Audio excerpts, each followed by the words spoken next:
What up, basketball fans?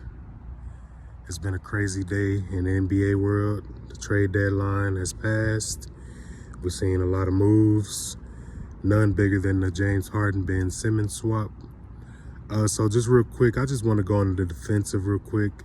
I know a lot of people are going to be slandering Harden and, calling him a quitter, things of that nature. But let's set one thing straight. Last year when he asked out of Houston, his top two destinations that he wanted to go were Brooklyn and Philadelphia. Now, personally, I would have liked to have seen him stay in Brooklyn, if I'm just being honest with you. But,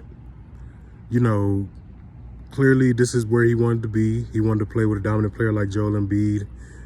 Don't get me wrong, Kevin Durant's not too shabby, and Kyrie Irving when he decides to play or when he is available to play. But let's get off this notion that Harden is a quitter. He went out of his way in Houston to try to bring us a championship. It didn't work out. He privately asked the organization for a trade in which they refused.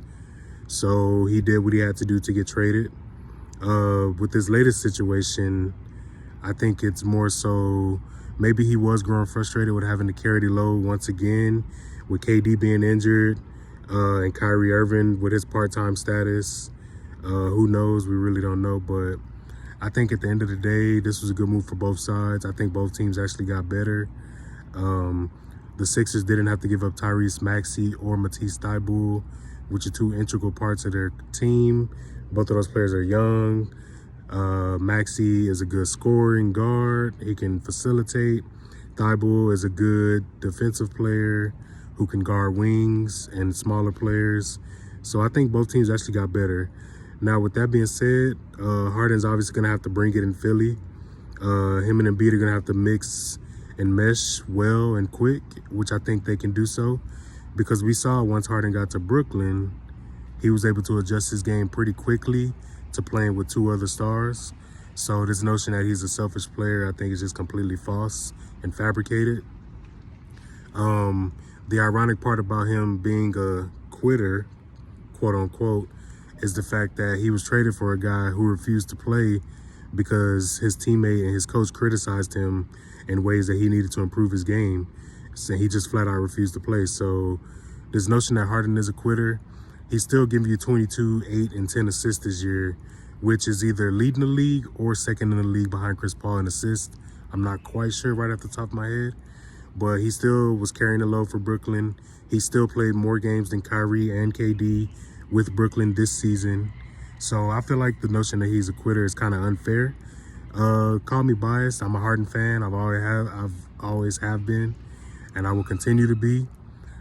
So maybe I'm a little biased, but at the same time, I feel like the man is kind of feeling desperate to win a championship.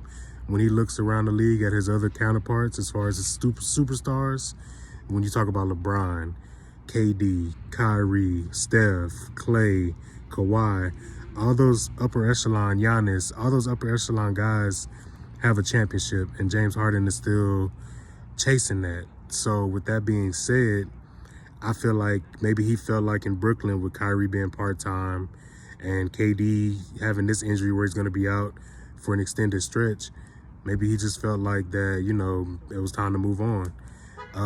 As a part of the deal going to Philly, he's already opted into his player option for next season, worth $47 million. So we know he'll at least be there for another year after this season concludes. And I'm pretty sure he's going to end up signing the extension there. So I just want, Harden to succeed. I hope he goes to Philly and plays well.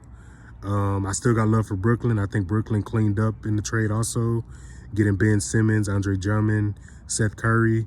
They definitely addressed three needs that their team had, as far as defense with Simmons, shooting with Curry, and a big man who can rebound with Drummond. So I think this trade made both teams better.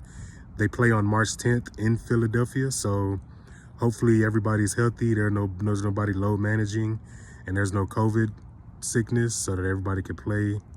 Because I think that'll be a good game, a hell of a matchup. It's definitely going to be intense. Tempers are going to flare. So I think that'll be a good matchup. But let me know what you guys think about the trade. Leave a comment, like, and subscribe. And I'll talk to y'all later. Peace, basketball fans.